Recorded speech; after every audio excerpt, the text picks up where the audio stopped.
All right, we are now recording and welcome everyone to this week's edition of Blabbing Business, joined by Jana Herbison of J. Herbison Communications here in Memphis, and also Sean Sandy with the Selling Agency here in Memphis. And I am Lisa Busby with LMCB Social.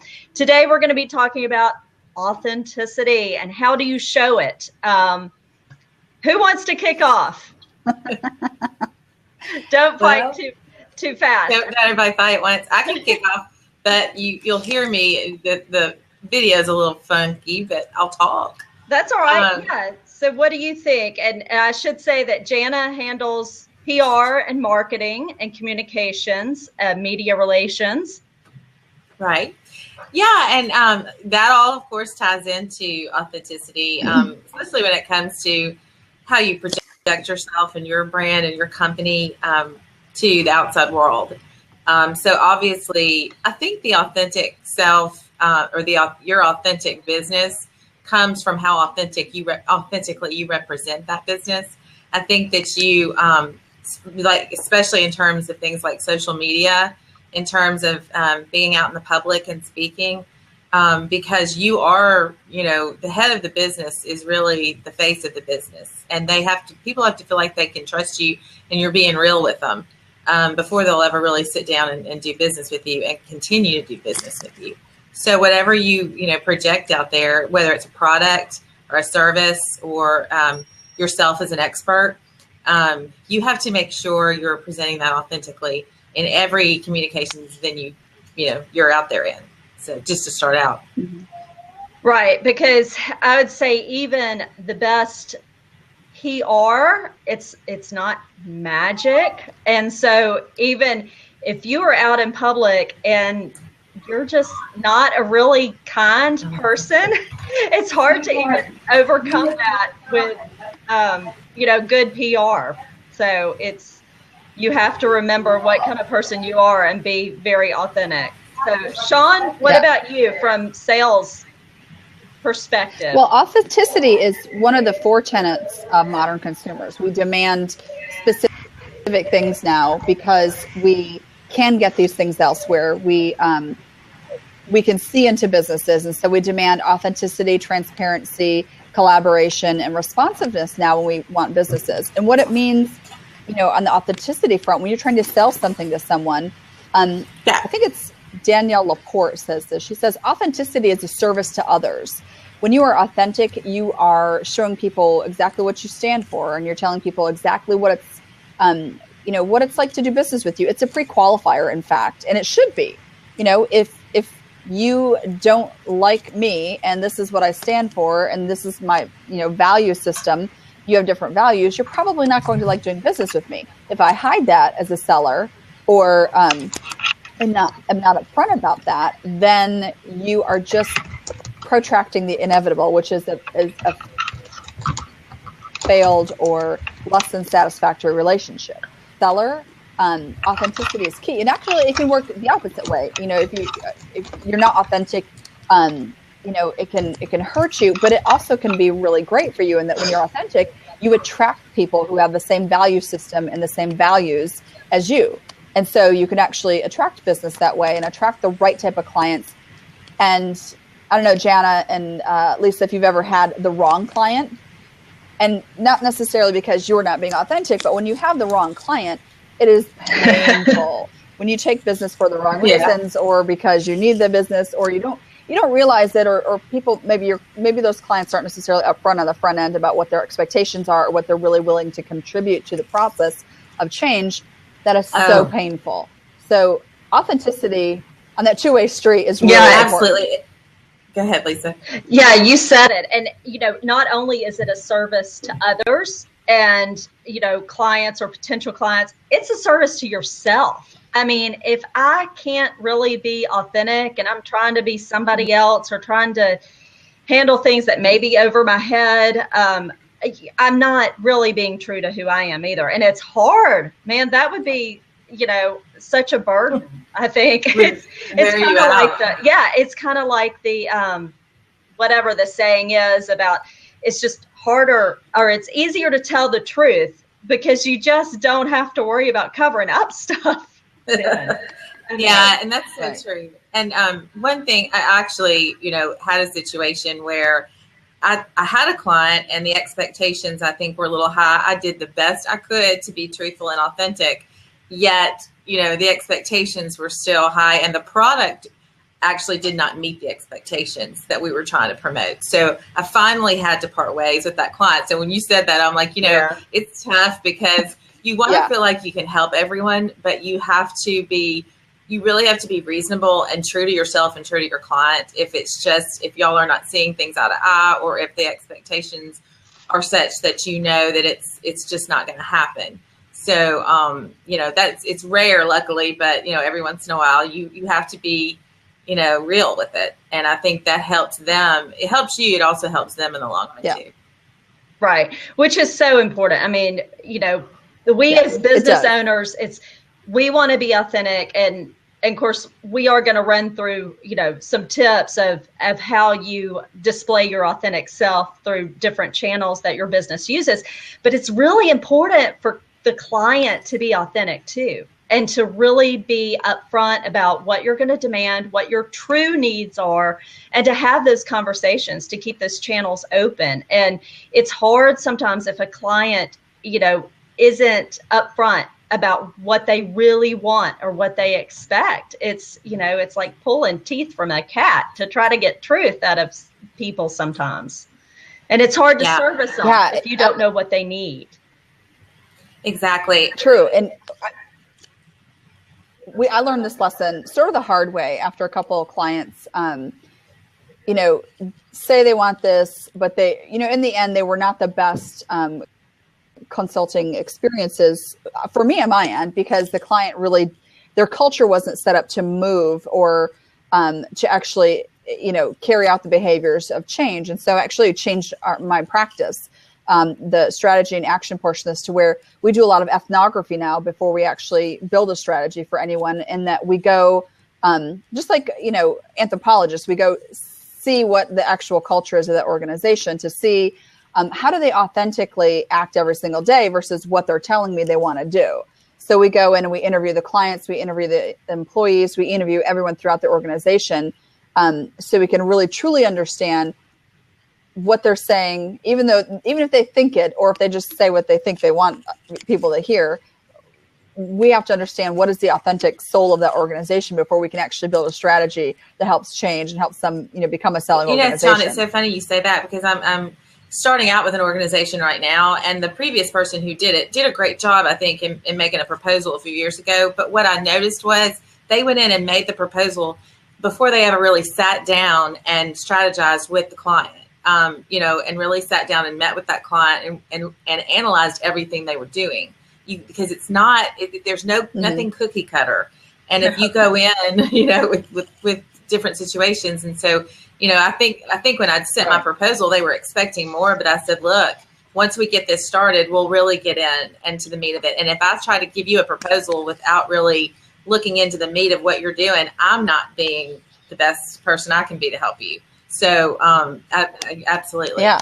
Yeah. And I think, you said something really important there too, that I think really shows an authentic self, and that nothing is cookie cutter. I mean, I think you can look at business across, across the horizon, and besides the fact that you have to be making money to stay in business, but besides that, you can throw the cookie cutter out the window. I mean, because it's just all different, or at least the clients I work with are too. Yeah. And the same goes for, I think, one thing I was thinking about with the authenticity, when you place, your clients' advertising and marketing, you have to be careful. They may say, I want to be in this particular media outlet or magazine, but you have to really be real with them and say, no, you have to trust me and my experience in order to, get the best results you can. I think that, sometimes it's easy to be swayed by their wishes, but you have to stick true to what you know in order to get them the best results. And that's hard sometimes. Yeah. Well, you know, one thing too is, you know, you in social media marketing, selling, I may have an even different perspective on this, but I think you both might agree on this. Sometimes you run across clients that, you know, the matter of authenticity is difficult for them because they don't actually know who they are. It's not that they're being inauthentic, but they're not really sure what that point of view is. They're not really sure where they're planting their flag. We lost you, Sean. And so you probably, in order to be able to build a sales strategy or a marketing strategy for people, you may have to help them understand what they authentically represent and who they authentically are, so that their voice can get out there in the best way possible. Yeah, I agree. And talking about this goes for social media, especially since that's what I really, that's my specialty, what I work in. But we all have different sides of our personalities. And I think one way that businesses, and especially if you are your own brand, but one way businesses or you yourself can really show those different sides of your personality is through the different social media sites. And it's, I'm a big advocate for not pushing the same information across the same sites at the same time. I think that's really boring. It's flat. It's not characteristic of how you live your life. You're not saying the same thing over and over and over at the same time of day every day. And, we're more of the Shakespearean character. We all have bad and good, and we're round characters. We're not flat. And I think you use social media to really show that and to show different aspects of your personality. Yeah, I agree. That's so true. It's social media. And I think social media is one of the biggest ways you have to be authentic, because people will see through, I think a lot of times people think they're supposed to comment on certain things or they're supposed to follow, but you really have to. And then in some ways that's fine as far as industry, but also, anything that you tweet or post, you have to be authentic about it and can't just be like following the trend, because I think people can see through that. And I agree, Lisa. I think you have to just, say things as you say them and look real across the board. For sure. Mm-hmm. Yeah, especially, like the technology we're using right now and Blab and any kind of video streaming technology, it's really going to separate who's authentic and who's just kind of working in robot mode behind a computer. You get to see the face with the voice and not even just voice as an audible voice, but the voice behind what's out there in the digital world. And so it helps bring that authenticity, I think, to a person or to a business who's utilizing these channels. Yeah, absolutely. I think that we get lost sometimes. I think that particular people starting out in business get lost sometimes in the what is professional, and there's some things that muddle the authenticity, which are, what is everyone else doing? I need to make sure I'm doing what everyone else is doing so I compete, which is the exact opposite of my philosophy. How do I need to be on Twitter? I need to be on Facebook. I need to do this. And so I think particularly maybe people starting out in business, I think really struggle with the authenticity, especially if you're trying to test a business model or test a product. It can be really difficult.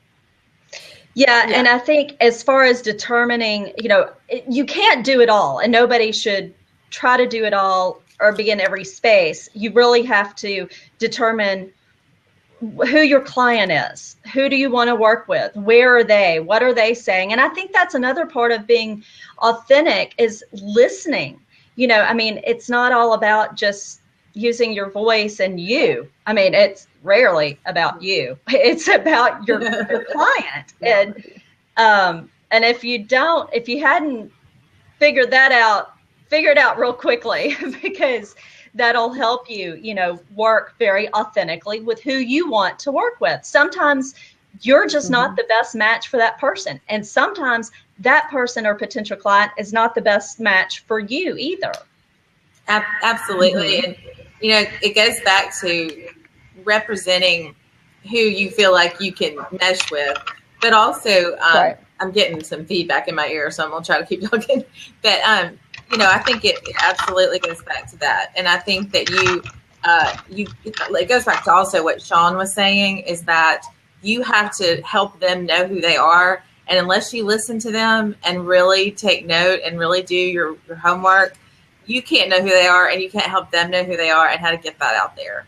And it goes back to you can't help them until you really study them, and you have to listen, and you have to take note, and it's a process. It's a process you have to do once you get in there with that client, and then you'll know if it's a good fit or not. And sometimes it is, sometimes it isn't, but it takes you diving in there and really getting real and getting into the whole situation with them to understand who they are and whether or not y'all will mesh in the long run.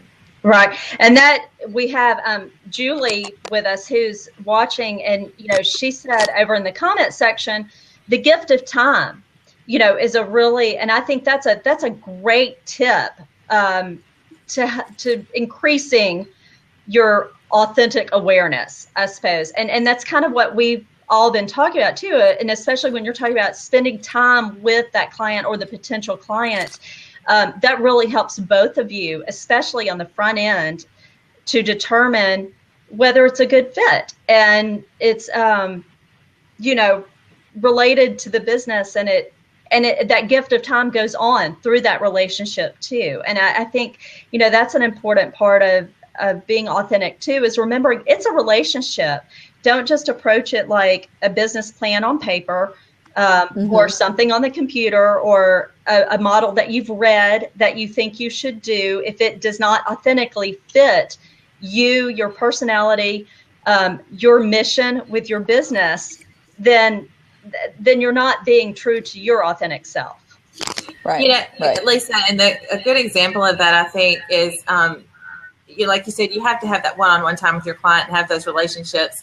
And I know a particular client that was represented, wasn't my client, but one that was represented from someone who was about 300 miles away and did not really engage and then meet with them and just sort of handle things, as we say, cookie cutter, handled a particular situation. It did not work out well. I kind of was watching it a little bit from the outside, and, you just have to have that. I mean, I'll drive 3 hours sometimes just to have one meeting, a really good meeting with a client, because that is so important. At least once or twice a month, you have got to sit down with them and let them see you face to face and really get to know you and trust you. And then you get to know them, because like you said, you can do a lot over the computer, even over the phone, but you have to really get to know somebody. And that's when it becomes real, when you sit down with people face to face and things really get done.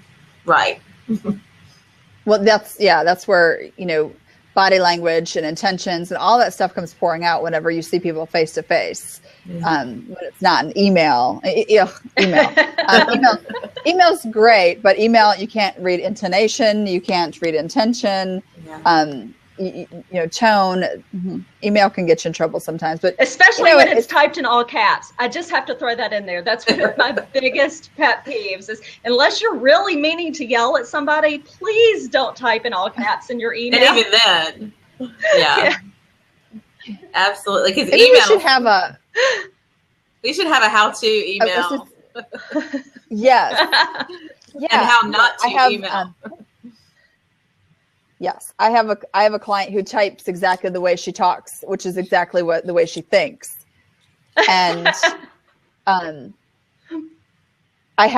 never respond to her right away, because if she were to say that to me, my response would be quite different than when I stop and have to back it up and think about her intention and what she's trying to accomplish, or the fact that she didn't think about her intention. So yeah, we maybe need to do a blab just on email. And, is email getting you into hot water, or is email, hindering you or something? No filter. Yes. Thank you. Yes. I know. Julie nailed that on the head. No filter. That's good, Julie. Yeah. And I wrote down a new blab topic for email. So very good. Well, and email doesn't go away. Posting doesn't go away, and email can stay around forever too.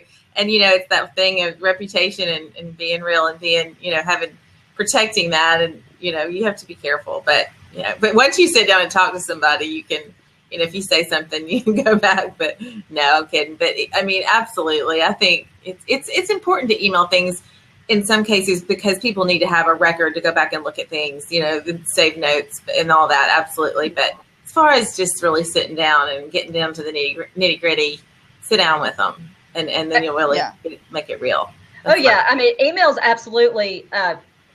You have to use it. It's a great tool. Again, and we'll discuss that in the coming future about how to use it correctly. But it's talking with people, not just talking to them or at them. Yeah, it's definitely that talking with that's so important, and that's so important in social media marketing too. To remember, it's not all about just pushing your information. It's having conversations and listening to what your clients are saying too. Yeah, and Julie's saying it's a skill, and it is, because I think sometimes you have to hone that skill and really learn to listen to people and absorb what they're telling you in order to turn around and help them with it. Right, and being authentic is, I don't know that you're authentic. Whether it's good or bad, that is, if you're being you, you're authentic. The skill, I think sometimes is knowing, I think, Sean, you touched on this, those lines between personal and business, or personal and professional, say, and not, crossing that line when it's not appropriate, but still being authentic. Right. Well, I think that, being authentically you in a business relationship is about how your person and personality contribute to the other person's needs. Mm-hmm. So you probably all met like salespeople or professionals, like a dentist that I've gone to a long time ago. He was authentic. He was himself, but it crossed the line to, I don't care. It crossed the line to where I didn't care about what he was being, authentic about. It crossed the line from what I cared about. Yeah. It's like, I don't care about your fishing trip, to the Bahamas. Sure, you went, but I don't need to hear a blow by blow of it. There's a point where being authentic is, cross the line of becoming narcissistic. Yeah, I agree. There's always a fine line between being personal and professional. I mean, I have one client who's great. We'll meet, and then we might go have dinner, and we'll talk about other stuff. But there's always just still, you have to watch that line, because they are, no matter what setting you're in, they're still in business with you, and you still have to, remain professional, but still, like you said, have your personality and have them feel comfortable with that, but not go too far. Mm-hmm. And not too much information. Right. Setting those boundaries, like Julie just added, those boundaries are important. Again, and also with the expectations, but, and marketing, and no matter what you do in your business, we're all part of marketing for whatever company that you're representing. And I think that's very important to remember. But also, it taps into emotions. And when you're being authentic, you tap into some kind of emotion, be it good or bad, or you make somebody feel something, some joy, or you make them feel angry, or you make them feel scared, whatever it is that you're tapping into.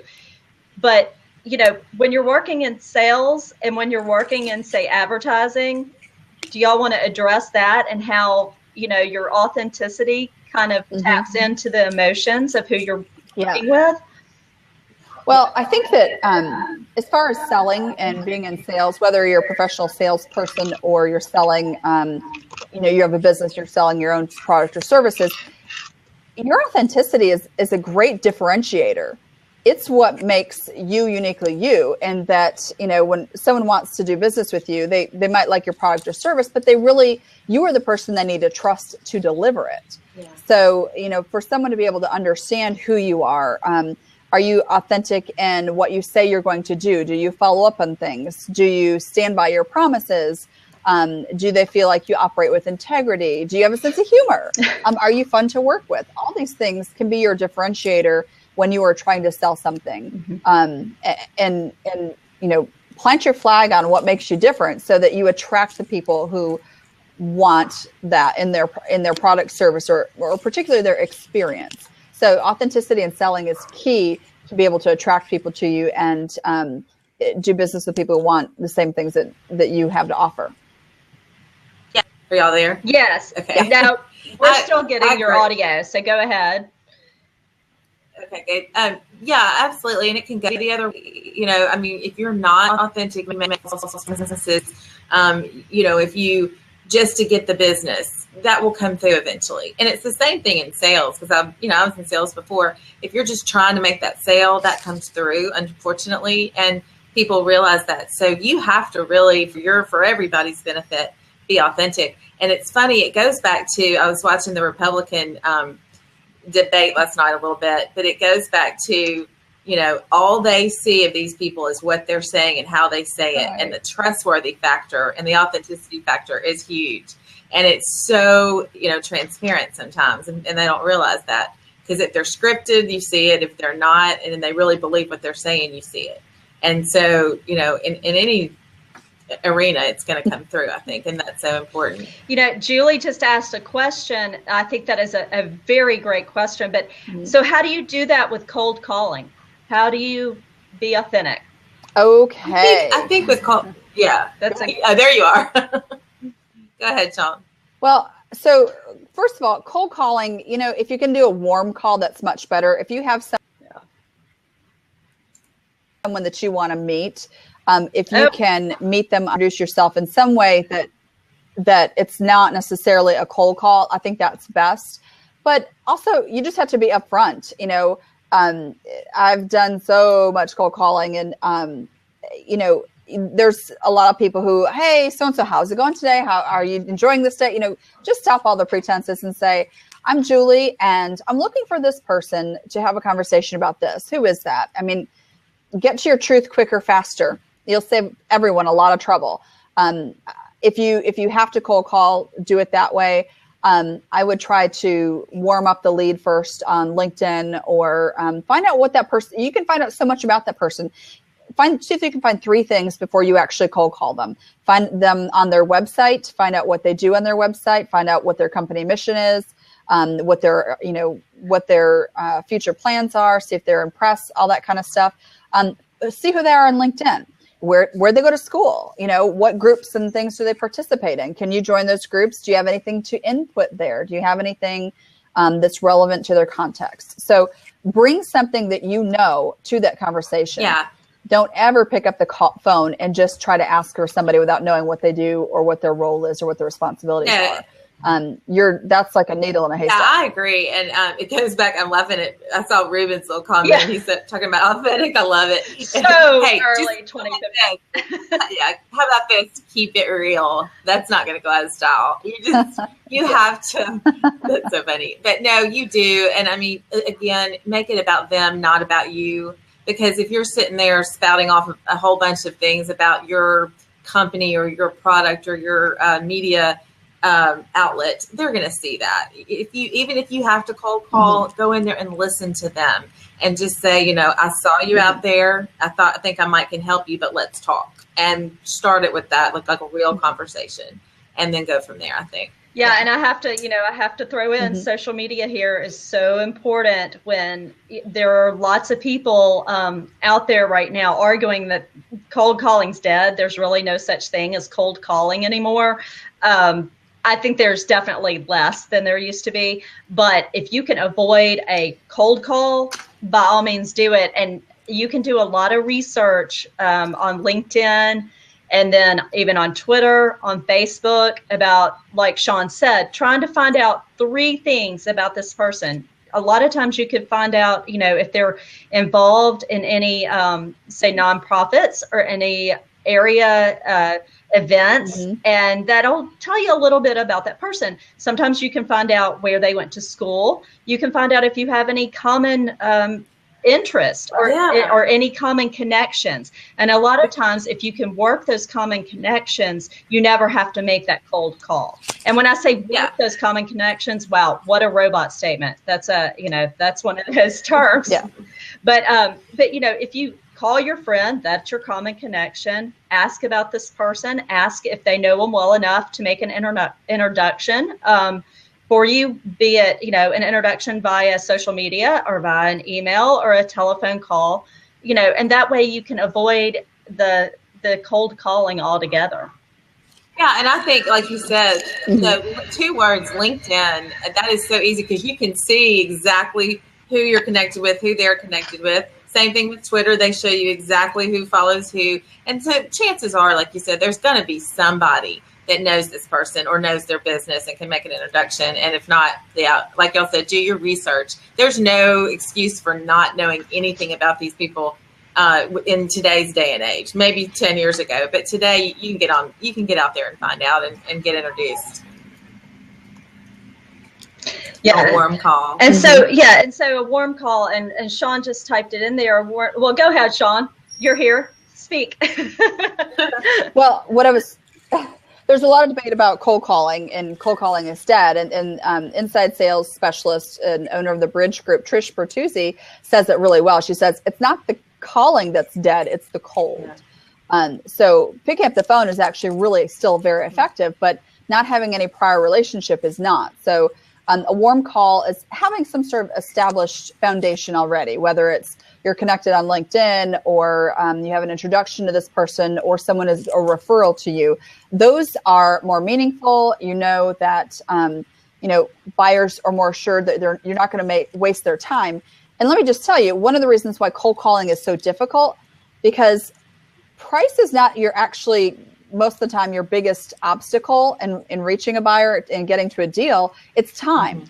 Time is a buyer's most precious commodity. With all the other things they have to do, you have to demonstrate that you are not going to waste their time, that they want to spend time with you. So that is why a warm call is much better than a cold call. I agree. And I think that goes back to you probably need to deal with somebody who has representation that takes that, gives time back to that client. Because we all do that, but it's really important because, that client has so many things going on. So hopefully they've got somebody that can take hold of the decisions when it comes to marketing that, you can work with them one-on-one, because I think cold calls to people in marketing and people in PR representing a business are better than a cold call to somebody who is trying to run their business at that moment. So just keep that in mind too. Yeah. There's a lot. So it's really interesting when it comes to buyers. We make so many decisions on a daily basis that we actually have something called decision fatigue.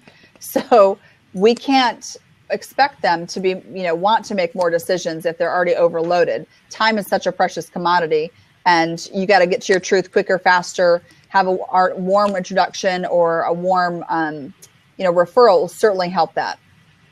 I agree.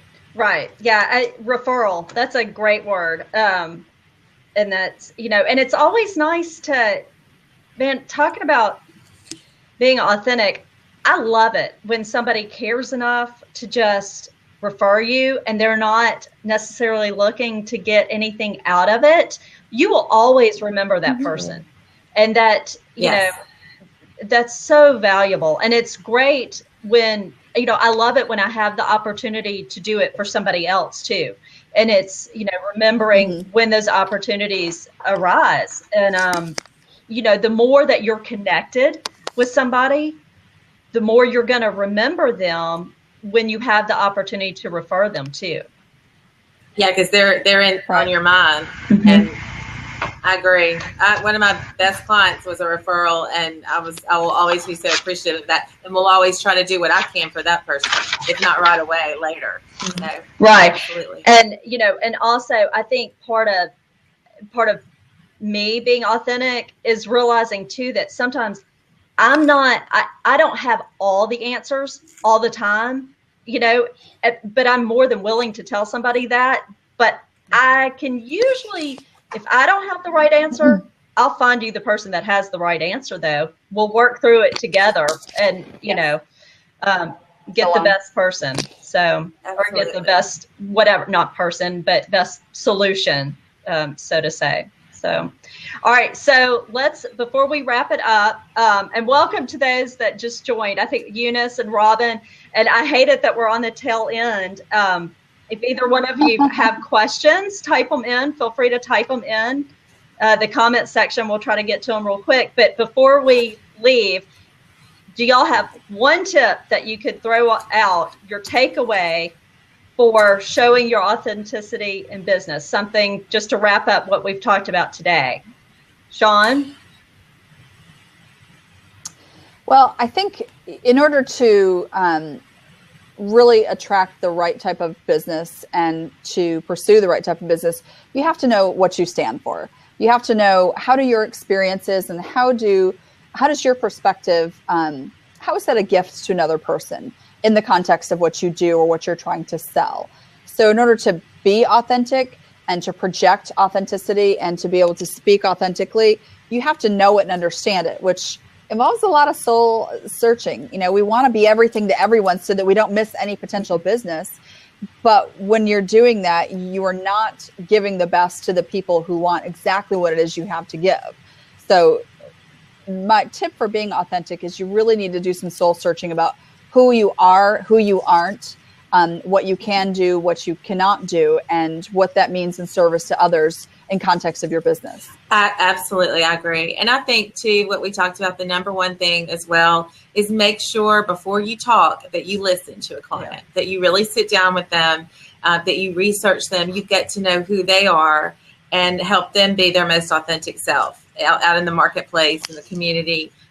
Because until you sit down and really listen to what they're saying, you cannot help take that message correctly or effectively out into the public. And I think that is the main thing as well, is just to really listen, really do your homework and know who you are. Like Sean said, know who you can represent best, and keep it real on all those fronts. So, right.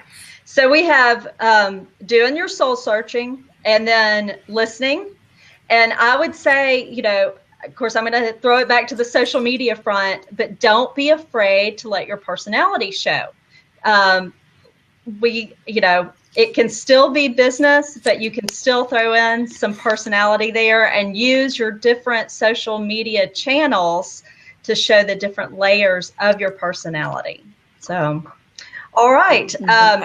Doesn't look like we have any other questions. And so it looks like next week, am I correct in saying that we are taking a week off because we are all tied up with different events next week? So that for those of you watching, November 5th will be a little break from Blabbing Business, and then we'll be back the next Thursday on November 12th. So same time, same place, and we hope all of you will join us again. So thank you, Jana. Thank you, Sean. Thanks. Thanks, Lisa. Y'all have a great rest See y'all of the day. Thanks, everyone. Thanks, everybody All right, watching. you too. Thanks. Bye. All right. Thank you. Bye. Bye.